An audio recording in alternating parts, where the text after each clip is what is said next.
Born in 1920s Rome, Federico Fellini drew from his real-life experiences with religion and his imagination to create copious amounts of film throughout his tumultuous career as a filmmaker. This essay will highlight one film in particular of Fellini's, his 1960 stylistic and thought-provoking masterpiece, La Dolce Vita. Italian reporter Marcello details the lives of high society, movie stars, and religious anomalies, all while dealing with his own moral dilemmas of documenting such atrocities and trying to make something of himself. This film is objectively over-the-top and lavish. Fellini asks us not to think, but rather to simply witness the lives of his characters, almost as if we were bystanders. During the time in which this film was created, Italy was undergoing massive economic, political, and social changes. Perhaps by creating this film that is about real issues, such as the upper echelon of society and the lower classes, while asking the audience not to think but just to experience, Fellini is commenting on how blind society and one can be to the injustices and darkness of the world around them. This is seen especially in regards to religion and the symbolism of oceans throughout the film. La Dolce Vita comprises of 7 episodes, which many theorize is a metaphor for the 7 days of creation, sins, virtues, and sacraments. 7 episodes, days and nights, dawns and ascents. Religion is at the core of this film. Fellini has been considered by many to be a Catholic artist, friends with cardinals and bishops. The irony here is that his films, especially in the case of La Dolce Vita, were condemned by the Catholic Church, who wanted to burn the negatives, withdraw from circulation, and refuse to televise it on national television. Nonetheless, Fellini shows an affinity towards the ocean, one that suggests something past its innate beauty or vastness, but rather a symbol for religion and inherently sinning, eternal happiness, and resurrection of Christ. In this video essay, I will bring up a few questions and some theories as to how to answer them.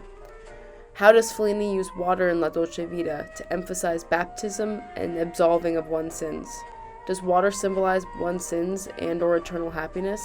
How does Fellini use the symbols of oceanic creatures to represent the downfall of Marcello's character in the film? I will be talking about 2 key and influential scenes from La Dolce Vita to back up these assertions. Water plays an important symbolic role in Catholicism. Catholics dip their fingers in holy water before celebrating the Mass. Water is poured over a baby's head during the baptism ceremony, and priests dip their fingers in holy water before serving the Blessed Sacrament. The use of water in baptism and during the liturgy has a symbolic meaning for Catholics, linking them to the grace and love of God. Water also signifies purification and cleansing. In Catholicism, water signifies purification and cleansing. After a night out partying, Sylvia and Marcello veer away from the crowd and roam the streets of Rome in the early hours of the morning. Sylvia spots the Trevi fountain and decides to get in it and bathe herself in the water. The meaning behind the Trevi fountain suggests that if one throws a coin in the fountain, they will be insured a return trip to Rome. At its crux, the Trevi fountain is supposed to give hope to those who admire, or in this case, enter the fountain. The fountain is a sea scene. It depicts the god Oceanus, where on either side are statues of the gods Abundance and Salubrity, who follow behind in his victory.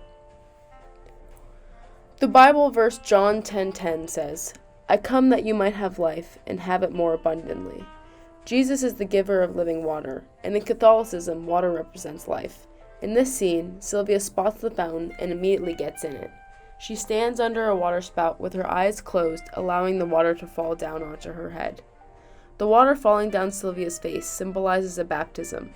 In Catholicism, a baptism allows for the forgiveness and cleansing from sin of an individual by Jesus Christ. Through baptism, Catholics teach that the believer has God living within him and received the Holy Spirit.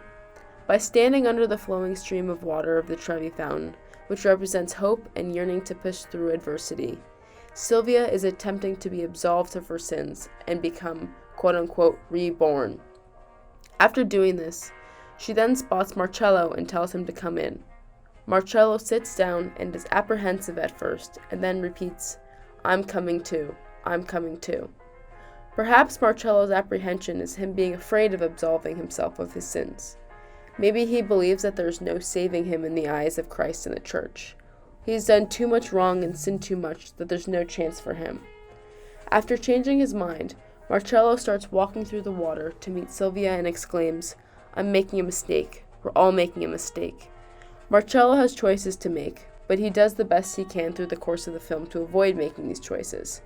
Perhaps by saying this and walking through the water, which symbolizes a holy rebirth, in a sense, Marcello is making a comment on how society goes about life, sinning and turning a blind eye to the injustices that occur around them. This common theme of rebirth and mortality in water is seen throughout the film.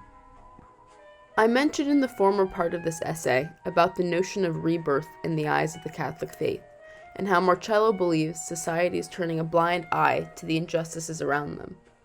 After a night of drugs, alcohol, and fornication, all seen as a sin by the eyes of the Catholic Church, the party-goers stumble onto the beach.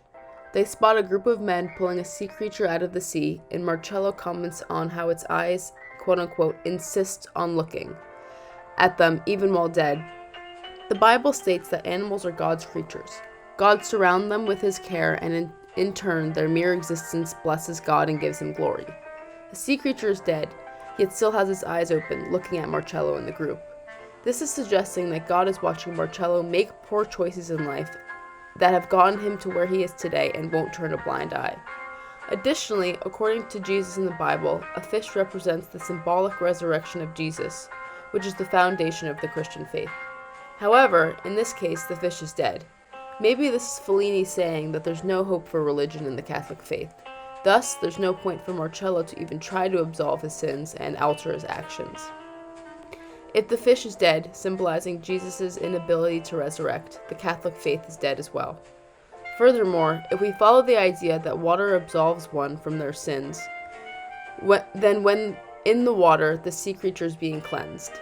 This leads Marcello to question whether anyone or anything is truly worthy or able to be absolved of their wrongdoings in the world. If this sea creature, an animal that God holds on the highest pedestal, can't be absolved of its wrongdoings, what hope is there for him? So when Marcello spots Paola, a symbolic angel, on the beach but can't communicate with her, this is Fellini saying that there's no hope for humanity, that even the holiest of animals can't be saved, and not even an angel can save Marcello from himself and his actions.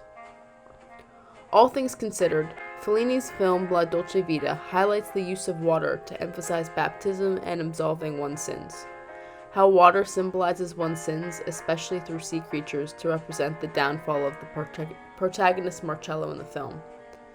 Even though Fellini asks the viewer to just experience this film rather than to think, the profound effect this film has on the world almost 60 years after it was made is astounding. This is a testament to the sheer reach this film has on discussing themes such as religion, society, and the downfall of humankind.